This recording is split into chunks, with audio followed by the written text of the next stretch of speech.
Hello, what's up sa inyo mga idol?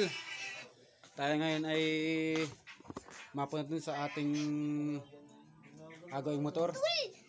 May gapagawa sa ating motor, dinilaan sa may amin din eh. Atin na natin kung anong sira, gawa ng hindi daw naandar.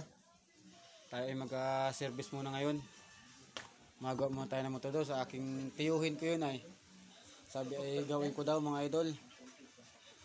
Yan, napunta mo natin doon. Tara, samahan niyo ako. At yan, yung ating mga gamitin. Siyempre, dala natin yung ating mga gamit. Yan. Hindi mawawala ang ating basahan. Siyempre, kailangan yan pag tayo ay magawa ng motor. Kailangan may basahan. Yan ang importante lahat, basahan. Gamit. Yan, malakad tayo mga idol. Tara, samahan niyo ako. At nandito tayo mga idol sa agawin natin.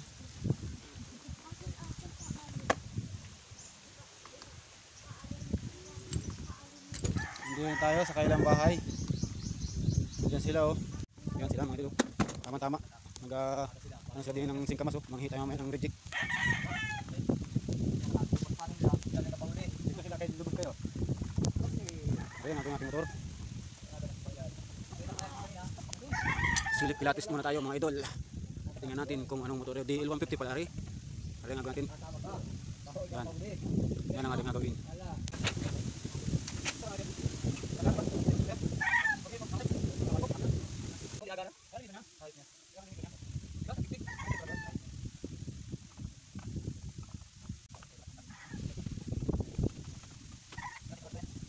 Ito ang unang ating step mga idol.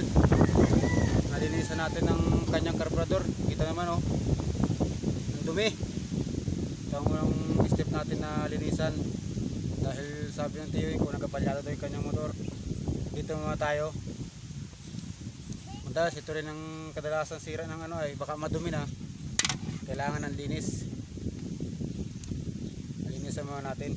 So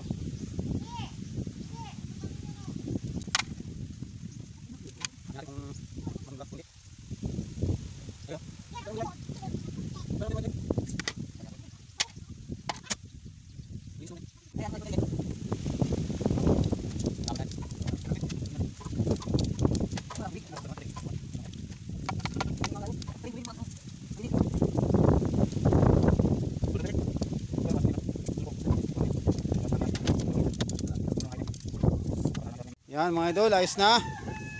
Asalin na ng gasolina ng may-ari oh. At testing natin kung maandar. Ano? Hello, nakakandar natin oh. Nakakandar natin.